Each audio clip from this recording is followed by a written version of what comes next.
What do you see as the main use cases for NFTs? For example, in the next 5 to 10 years, they seem to be getting a little bit of media attention at the moment. So the current use cases for NFTs are the larger ones that people primarily know is digital art and NFT gaming. However, the NFT term, it's actually a technology, and it can really be used for anything that's not fungible. So our identities, right now, our identities are recognized through passports and driver's licenses, but there's no reason why it can't be represented in an NFT.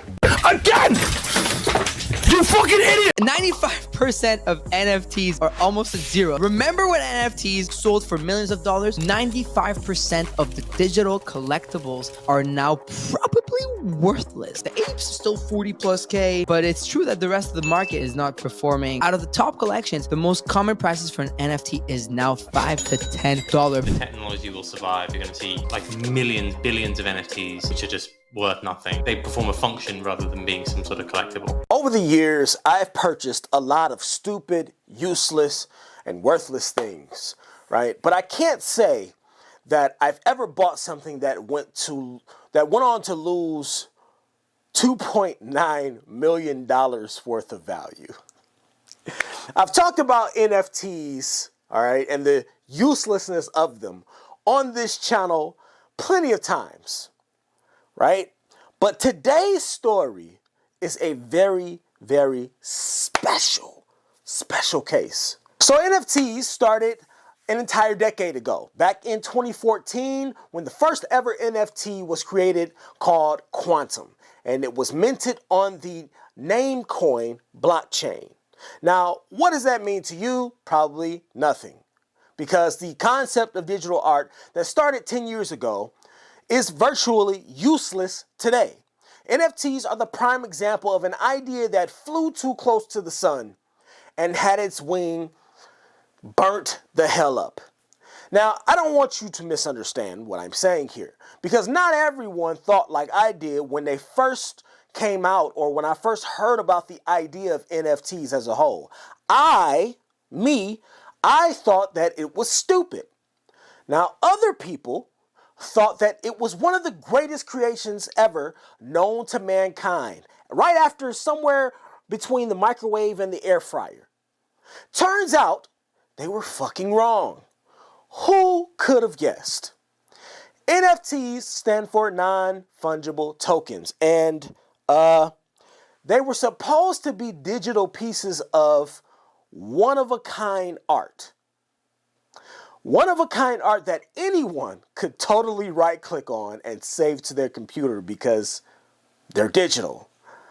Now, the so-called brilliance was that these NFTs were supposed to exist somewhere on a special blockchain that recorded these purchases and acted as a timestamp of sorts. And in 2017, the popularity of these NFTs exploded for no reason at all, other than curiosity and a massive case of idiocy, followed by FOMO, right? The fear of missing out. But before you knew it, everybody had jumped on the NFT wagon. I'm telling y'all, it pays not to be a follower. It pays not to be a follower. Now, you had people spending real money on digital pictures of cats with bandanas on and apes with hats. Everyone, it appeared for a time, at least, was losing their goddamn minds, buying digital assets with real currency, and some even using their own crypto, right, for the purchasing exchange, as in Bitcoin and Ethereum. So what happened? Well, as many of you already know, the FOMO that hyped up the NFT market died. And when it did, apparently, whatever perceived value they had died with them. Because as of 2023, 95% of all NFTs have lost their value. This includes every celebrity and artist that sold their fans on the idea of NFTs holding a greater value in the future than whatever it was that they paid for them. And just to give you an idea of the mass appeal the NFT market had, I'll show you a quick hit list of the world's favorite celebrities that either bought or sold NFTs. We're going to start right off the top with Snoop Dogg, who was one of the major players in the NFT space with his CryptoPunk collection. And then he went on and created his own collection called Snoop's Stash Box, which sold about 9,000 NFTs for $5,000 a piece. This made him about $45 million in less than a week, right? That same collection today is worth less than $5 million. And do y'all remember when Facebook transitioned into the metaverse and had people buying digital real estate? People couldn't afford to pay their rent in real life, but y'all was inquiring and trying to buy digital land. Okay. Then we had Paris Hilton, who heavily promoted NFTs, then created an NFT of her cat, and then sold it for $17,000. The funds, supposedly, she said, went to charity. And then in January of 2022, the rapper Eminem purchased a Bored Ape NFT for about $300,000 worth of Ethereum at the time. It is now reportedly worth less than $45,000. And the list goes on and on and on. Steve Aoki, Lindsay Lohan, Justin Bieber, Logan Paul, Mark Cuban, Shaq, Steph Curry, Post Malone, Madonna, Serena Williams, Ellen DeGeneres, all of which join in on the NFT ridiculousness. But out of all of those people, none have come close to losing as much as this man that we're about to talk about right now. Let's get to it. So the crypto entrepreneur, Sina Estavi, that means he's got to be what, Indian or something like that, right? He's got to be at least Middle Eastern, chances are. Crypto entrepreneur Sina Estavi made headlines in March of 2021 when he paid $2.9 million for an NFT of Twitter boss Jack Dorsey's first ever tweet.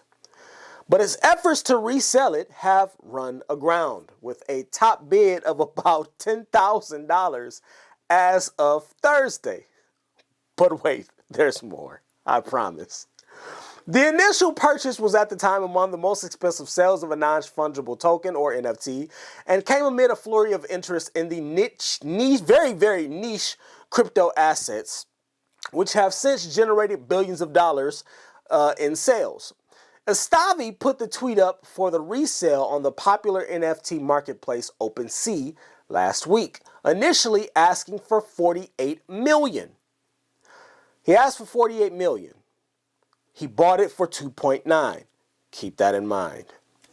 That price tag was removed after offers in the first week were in the low hundreds of dollars. As of Thursday, the highest bid was 3.3 pieces of the cryptocurrency Ether, which is the equivalent to around $10,000. However, since then, he has had such low offers, with the latest being $3.99. $4 is what people are valuing the first ever tweet NFT to be the price of, to be worth. $4. You paid $2.9 million for this. And now the people are saying, I'll give you about $4 for it. The cost of a can of Coke these days. I'll give you $4 for it. The cost of a can of Clorox wipes. Let's continue. To this, he said, listen, my offer to sell was high and not everyone could afford it. Estavi, who was recently freed from jail in Iran, told Reuters via Twitter direct message, adding that he was no longer sure if he would try and sell the NFT. He said, it's important to me who wants to buy it. I will not sell this NFT to anyone because I do not think everyone deserves this NFT, Astavi said. There he is right there looking very presidential in his suit and shoes. I'm pretty sure very expensive, right? He says it's not just a tweet. This is the Mona Lisa of the digital world. Astavi, I don't think that everyone shares that opinion, sir. And I think that you will find that out the hardest way possible. NFTs are a form of crypto asset which can record the ownership of a digital file such as an image or video or text. This is no guarantee of an NFT's value, and the market is rife with scams, fraud, counterfeits, and market manipulation. But Astavi was confident in the value of his purchase. This NFT is not just a tweet. Again, this is the Mona Lisa of the digital world. Astavi, who lives in Malaysia, said he had been arrested last May during a trip to Iran and held in solitary confinement until he was freed in February. The Iranian state media reported in May of 2021 that he was accused of disrupting the country's economic system. Well, what were you doing over there, Astavi? They don't play about their systems now. You can't go over there to other countries treating it like it's America. They don't play that shit. Astavi said he had been arrested because of the growth of his crypto exchange, Bridge Oracle, and described himself as a victim, a victim of crypto. No, sir. You, sir, are a victim of your own FOMO. That's what you are a victim of. You are a victim of FOMO. So this is his tweet right here. It says, I decided to sell this NFT, the world's first ever tweet, and donate 50% of the proceeds, 25 million or more, to the charity Give Directly. Well, that's very kind of you. That's very kind of you, Astavi. This is the tweet right here, right? Yeah. This is Jack Dorsey's, owner of Block, I believe now it's called. This is the former owner, because y'all remember Jack Dorsey formerly owned Twitter before Elon Musk got a hold of it. But he said, just setting up my Twitter. So this was Jack Dorsey's first ever tweet, I believe. Hold on, wait a second there. Hold on. Let me just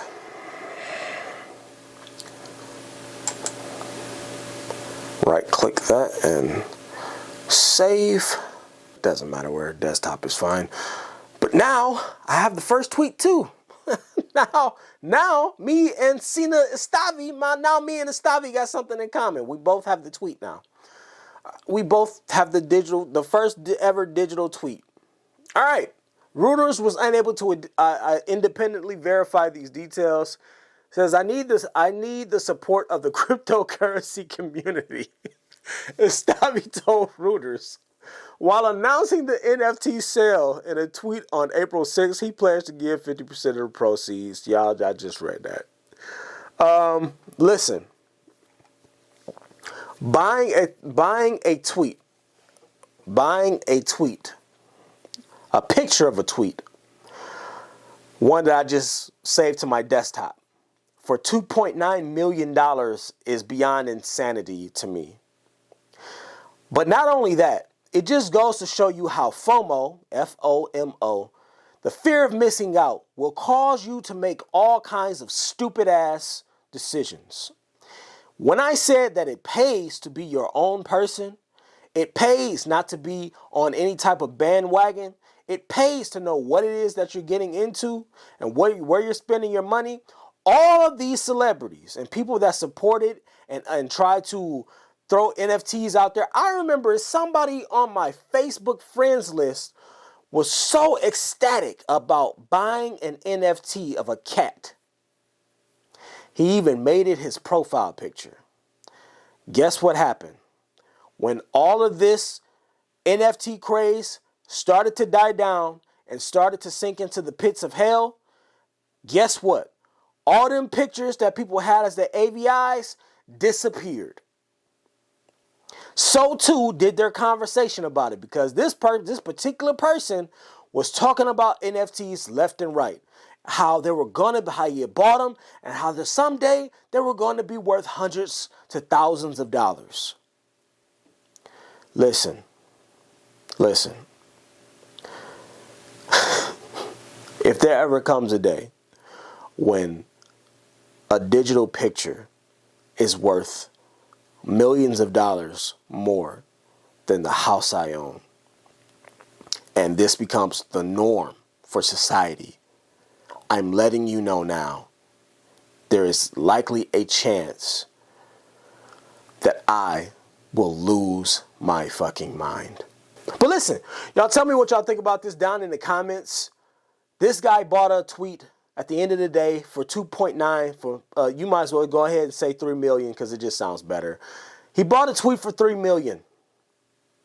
$3 million. That tweet is now worth $4. Hold on. So you don't think that I'm lying, let me pull it up. Here we go, right here. This is CryptoSlate.com. The NFT of Jack Dorsey's first tweet, originally purchased for $2.9 million, is worth less. I'm sorry, less than $4. Well, I did say $3.99, didn't I? It's worth less than $4 in today's market. Again, I believe this is maybe that's not him. I don't want to say that that's a Stavi. During the peak of the non-fungible token NFT market in 2021, crypto entrepreneur, yep, that's him. That's him. No thanks. That's him, and there's the tweet that he bought for $3 million. 2 years later, the value perception of the same NFT has significantly changed, with the best offer currently standing at just $3. I gave him credit. I gave him 22 cents too much credit. I said it was $3.99. I was wrong. I apologize. Apparently, the offer currently standing is at just $3.77, according to the latest data from OpenSea, which is the blockchain that he definitely put this on. So there you have it. Man buys NFT for $3 million, loses pretty much all of it. It is now gone. Imagine buying something for $3 million, thinking that you're going to get $48 million or nearly $50 million for it, only to find out just a couple years later that it is now worth less. It is now worth less than the cost of a McChicken. I'll see you all in the next one. Later. Congratulations, you played yourself.